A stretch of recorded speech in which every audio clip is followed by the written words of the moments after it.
ఈ పువ్వుల తావుల్లో నవ్వులు ఏరుతూ నడిచేద్దాము చేతులు పట్టుకురా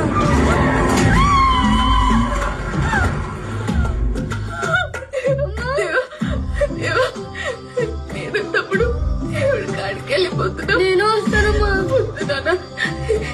వందేళ్ళు బతికుండాలి, ఎలాగైనా సరే బతికుండాలి. నేను వస్తా. నేను బయట నుంచి చూస్తూ ఉంటాను.